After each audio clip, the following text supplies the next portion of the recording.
What is up, guys? This is Jared Spalding here, and today I'm just going to be making a video talking about 5 myths about silver stacking that is quite possible you believe. I mean, a lot of these, I fell for when I first started it, and they're just things I want to clear up, if you are, I guess, expert silver stacker, that's what you want to refer to it as.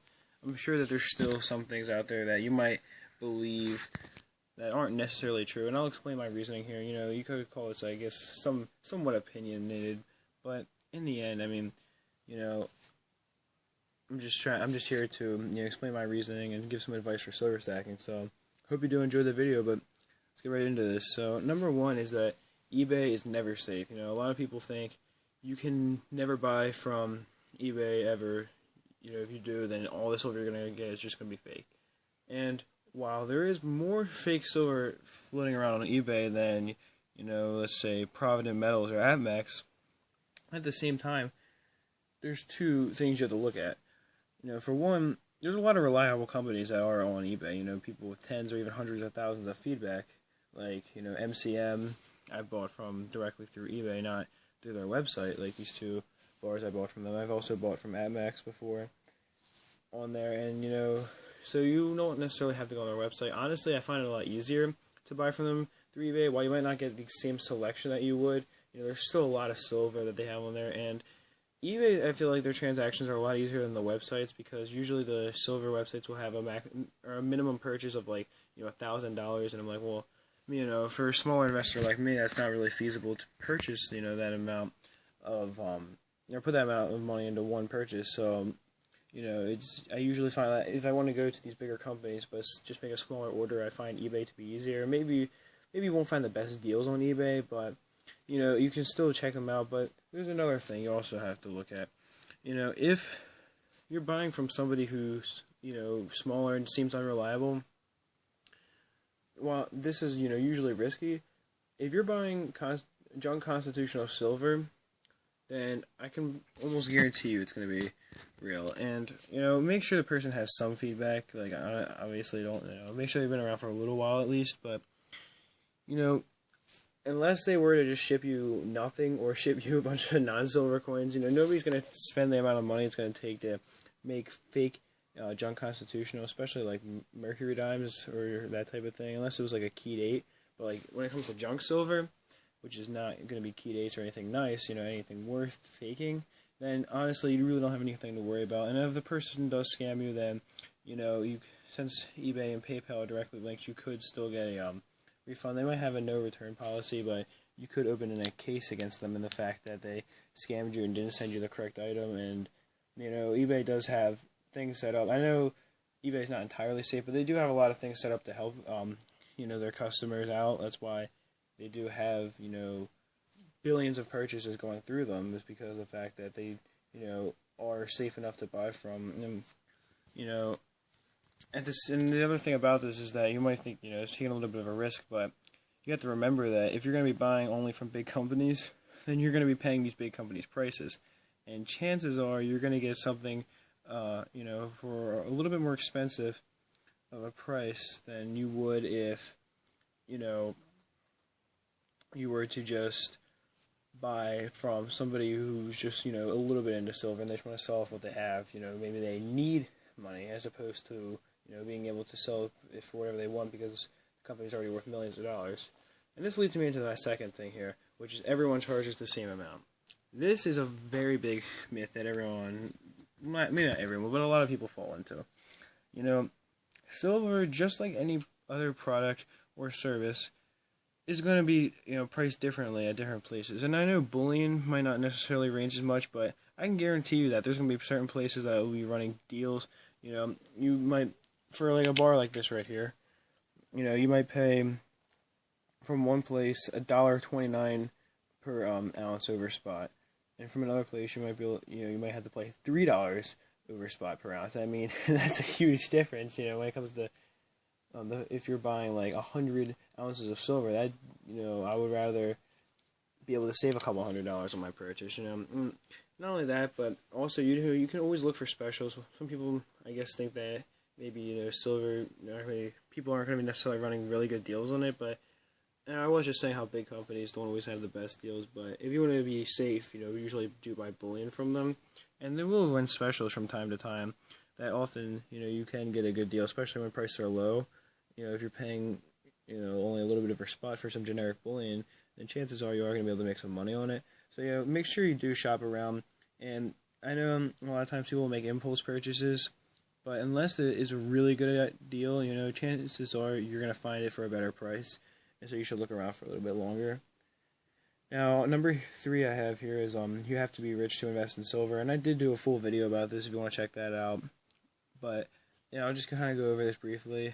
Honestly, I myself am not, don't have a super high amount of money to put into silver, but I still do invest. I still consider myself a serious investor because in the fact that I spend what I consider a significant amount of time and money in, silver investing. And you really don't have to be rich to do it, because that's why they make things like 1 ounce, 5 ounce bars. This is for people who, just are investing smaller amounts of money. And not only that, but also you can still make, if I could say that correctly, that'd be great, but you can still make junk silver purchases and things like that. And relatively speaking, they won't cost you too much. The only thing where you might have to be rich is the fact that, higher end coins that are been costing $100 a piece. Yeah, that's a little bit different.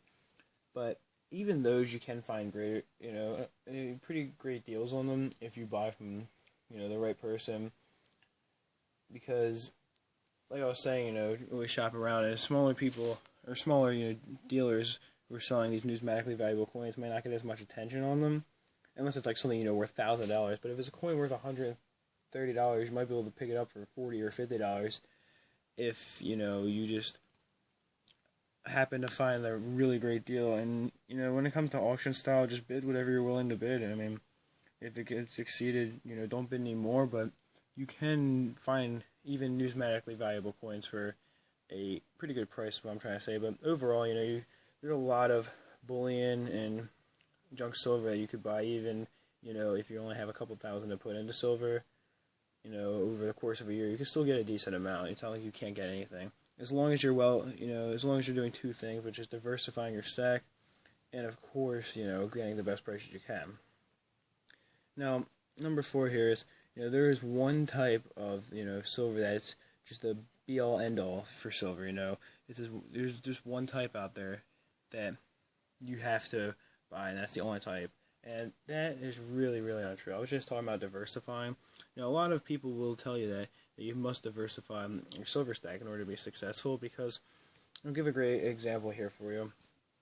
All of this bullion, as well as junk silver, any of that is going to have good and bad times. Its good times is going to be in an economic collapse, for example, when silver is only worth melt, and you barely paid over melt for the silver, then all that's going to be, really valuable to you, because you barely paid over what it was worth. And sometimes numismatic silver you can pay, or not numismatic junk silver, constitutional, you could pay under melt for if you happen to find a really good deal. But usually you're not going to be paying too much over melt for all this silver, so you are going to be doing a lot better in that situation where silver is going to be used as a form of currency, as well as the fact that it already is money, being circulated around for barter. Then, since you already paid around melt for it, you're going to be getting the most silver and the most actual money if silver had to be used in a situation like that. However, at the same time, all of these, rely on the silver being valuable, as opposed to coin. I'm sorry about that. The video just stopped recording. But what I was going to say is that a good example of a coin, that would be good in another situation is something like this, where if silver price collapsed, something like this right here is still going to be worth $50, $60, because it's only worth a few dollars in silver anyway. So you're not buying these coins for their silver melt value, you're buying them for their numismatic value. So they're protected when the silver price falls. These coins can still actually build value because of the fact that they're becoming rarer still over time. And that's, the whole idea with numismatically valuable coins, is that they go up in value based on the fact that the supply for them is always going down as they become rare and rare. Some are accidentally melted down, some are accidentally sold as junk silver, and some are just, simply lost. That's the whole idea with them, as opposed to relying directly on the silver price.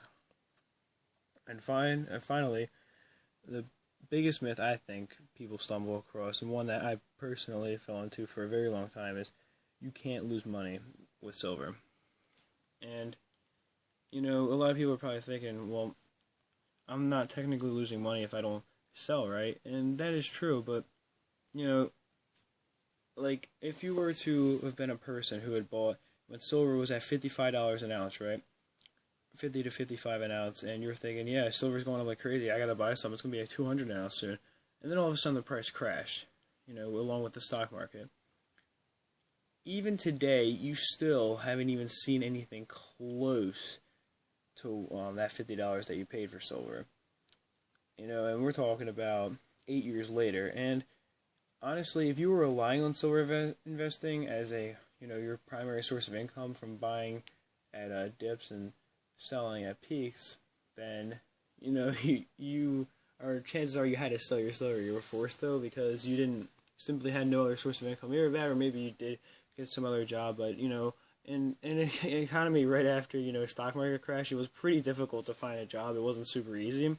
So chances are, to stay afloat for at least 6 months, the average person would have had to have sold a lot of their silver off to be able to survive. And then that's when you did lose a lot of money, because silver was at $12 an ounce, up down from 55 an ounce. So you did lose a lot of money then. And maybe you're just a casual investor and you're still holding on to your silver, but who knows how long it's going to be before silver will even touch that price again at 55 an ounce. I mean, you're talking about a long time from now.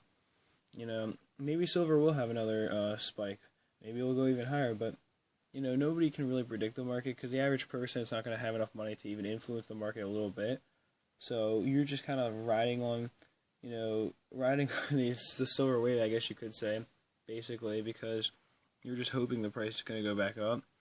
And you're probably thinking, well, then why would you invest in silver if you could lose all this money on it? Well, that's why I try to personally avoid buying when the price is high. I haven't really ever experienced a time where the price was anything close to $50 an ounce, when I was buying, my own personal experience. But if the price went that high, I probably wouldn't sell my silver, just because I don't believe in the whole buying, short-term investing where you buy at low points and sell at high points, because chances are you're going to come to a point where you're going to end up selling when the price is lower than its actual peak, and then you'll have to rebuy it when the price is higher than what you paid for it in the first place, and you'll end up with less silver as opposed to more, which would really be losing money. So I don't believe in that whole thing anyway, but I would just hold on until, if I saw the price peaking like that, I would just hold on to it until it went back down, and then, buy more once the price, went back down. Because inevitably, if the price is going to be going up, 4 or 5 times in value,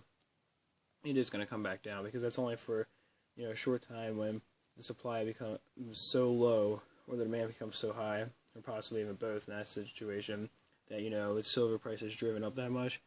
Because, like I was saying, chances are it is going to be falling back down, and that's when you should be buying again. But anyway, I do hope you guys enjoyed the video. That's it for this one. Peace, love, and much respect.